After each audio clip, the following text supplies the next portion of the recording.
Magandang buhay mga ka-agri! Ito po ang ating paboritong agriculture television show dito sa gitnang Luzon. Maulan man ang panahon pero tuloy-tuloy po ang paghahatid po natin ng mga makabuluhang impormasyon at inspirasyong pang-agrikultura. Kaya naman, tara na! Halina kayo at samahan po kami sa ating tampok na kwento ngayong araw. Sila ang mga namamayagpag ngayon sa sektor ng agrikultura. Kikilalanin natin ang mga naging national winners mula dito sa gitnang Luzon sa ginanap na 50th Gawad Saka Awards, parangal sa mga natatanging mga magsasaka at mangingisda ng ating bansa. Dito lang po yan sa ating programang Agri-TV Central Luzon. Tara!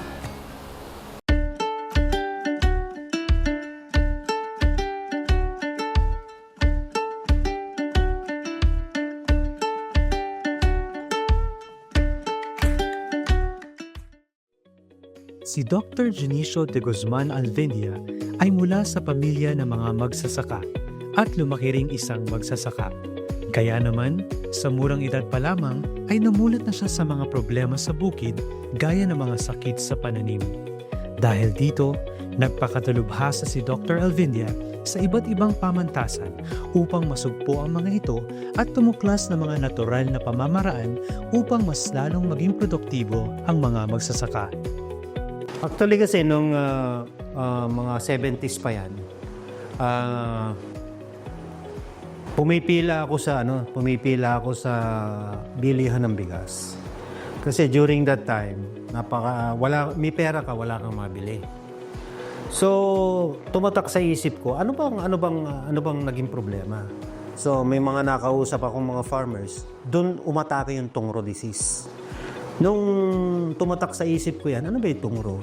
So hanggang nag-elementary ako, nag-high school ako, nakatatak pa rin sa isip ko yan. Kaya nag-dwell talaga ako dun sa crop protection kasi nakita ko na pagka hindi na-address yung pests and diseases, wala kang aanihin. 80% ng iyong potential harvest mawawala pagka hindi mo na-address yan. Kaya doon ako yung aking BS, yung aking MS, yung aking PhD, until now, nakagear dun sa crop protection.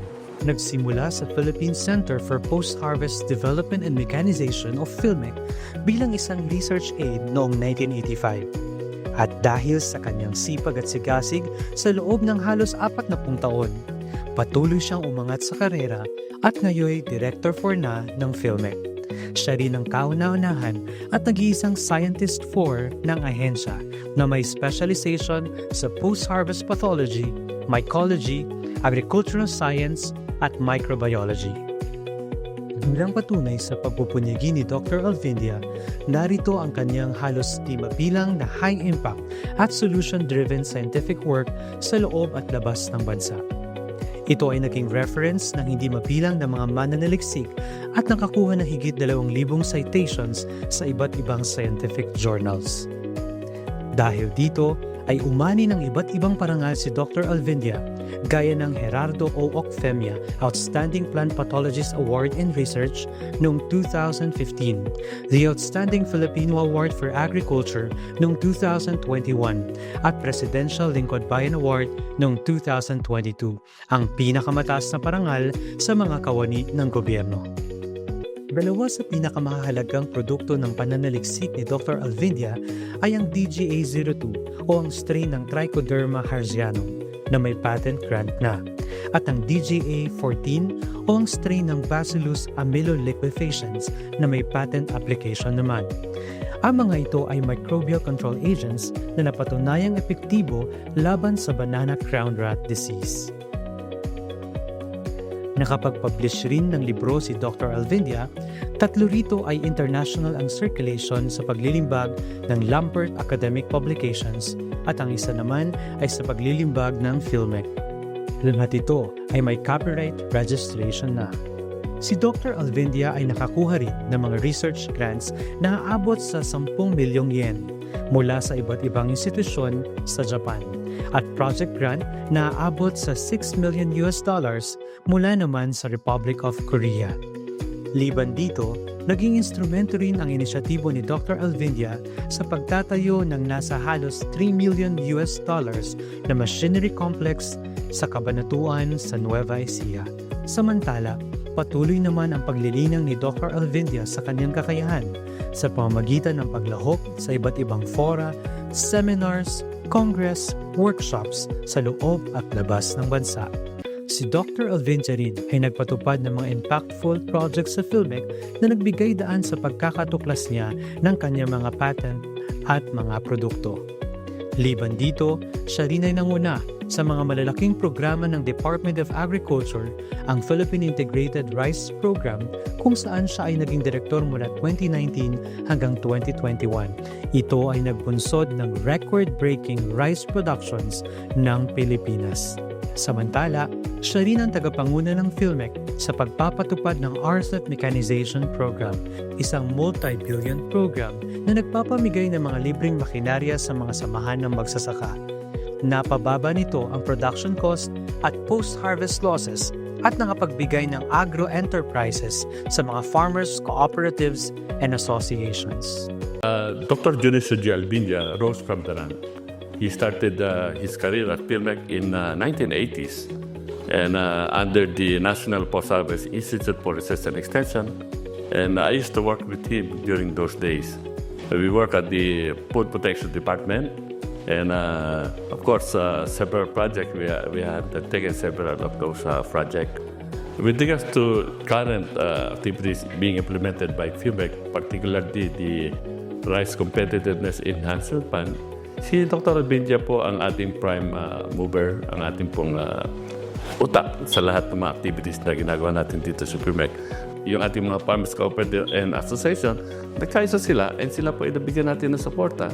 Ngayon, nakita na nila na talagang malaki ang panglabang in terms of cost, yung kanilang gastusin sa pagsasaka, and even yung mga losses na na-incur nila before. And hindi lang po yun, even yung timing ng harvest nila o yung pag-prepare. Sometimes, nahihirapan sila humanap ng ating mga providers kasi po, pila-pila sila eh. With the addition of these technologies, naging mas mabilis yung kanilang mga activities sa kanilang mga farms. Maliban sa pananaliksik, si Doc Boyet ay nagsilbing member ng iba't ibang technical working groups ng Department of Agriculture, technical reviewer ng mga international and local journals, at nagiging affiliate professor at mentor ng mga graduate students sa iba't ibang state universities and colleges, kabilang ang Central Luzon State University. Mga pest management technologies na kanyang natuklasan ay nasa commercial level na pagdating sa production. At kinikilala si Dr. Alvindia na tanging mananaliksik na nakadiskubre nito. Kasama sa orihinal niyang gawa ang mga equipment at system na kinakailangan upang makapag-produce ng mga ito mula isolation, identification, testing at combination. Upang mas mapalawak pa ang kanyang professional network, si Dr. Alvindia ay kasalukuyang miyembro rin ng iba't ibang local at international professional organizations na kaugnay sa kanyang field of expertise, pati na rin sa mga civic organizations. Isa sa pinakamalaking kontribusyon ng mga likha ni Dr. Alvindia ay sa kalikasan. Sa pamamagitan ng mga biofertilizers at biopesticides, maiiwasan na ang pagdepende sa mga synthetic inputs na nagiging banta sa kalikasan. Liban dito, mas gaganda ang lupa at mas magiging produktibo ang mga magsasaka. Narito ang mga kwento ng mga private at civic partners ni Dr. Alvindia na gumagamit at nagpapatunay sa magandang benepisyo ng kanyang likha.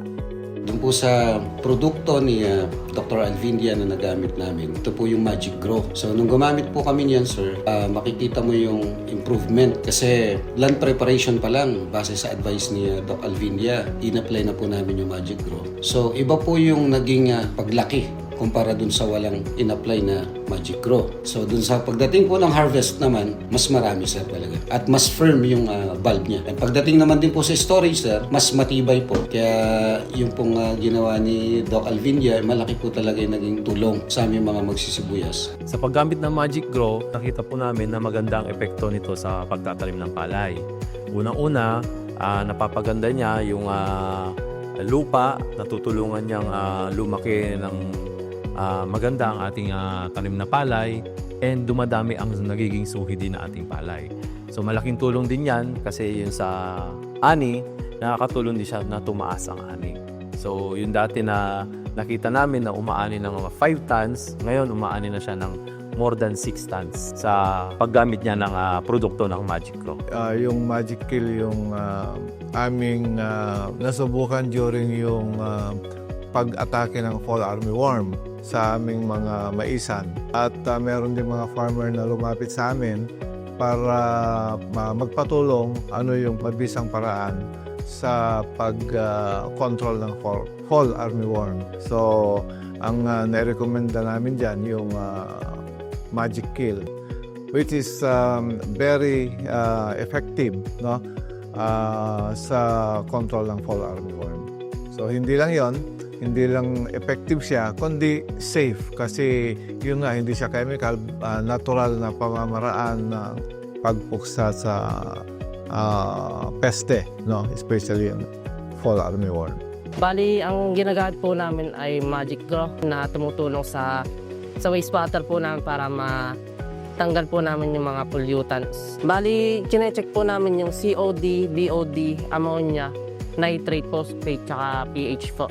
Pasada naman po lahat. Yung amoy po, bali nawawala po. Maganda po pag nirelease po namin yan, yung tubig po dun sa ilaw, medyo malinis na po. Pinikilala rin ang kontribusyon ni Dr. Alvindia ng mga Korean partners bilang mahalagang bahagi ng agricultural mechanization sa Pilipinas. We are now making we are trying to make a project between DA and Filmec and Cameco. We call that CAMIC, which is like a Korea Agricultural Machinery Industry complex, which is really very important for the Philippines because Philippines is quite behind about agricultural machinery, right? Because of, as I studied in the Philippines, what we can develop is like kind of kulik-lik, which is handy tractor and rice threshers, some very simple machines. But for the Korea case, we already achieved 99% of agricultural machineries for the rice farming. So by this CAMIC, we are sure about it. We can make Philippine agricultural sector to be number one for the agricultural machinery sector in East Asia. Our final goal is exporting the machineries from Philippines to the East Asias. Director Alvindia is a really the expert of agriculture, and of course, he knows really well from the bottom because of he's a farmer.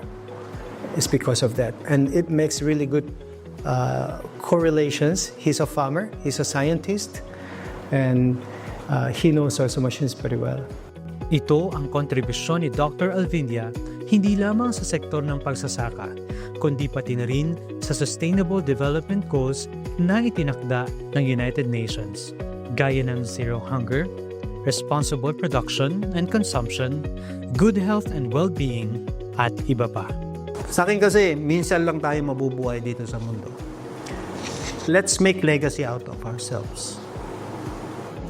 Mabuhay ka na nagkaroon ka ng contribution somehow dun sa field na ginagalawan mo.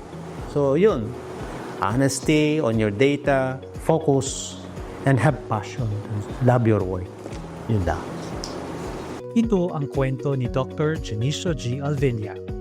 Mula sa laboratorio hanggang sa pangmalawakang pagbabago sa sektor ng pagsasaka. Ito ang Gawad Saka Awardee for Outstanding Agricultural Scientist ng Gitnang Luzon.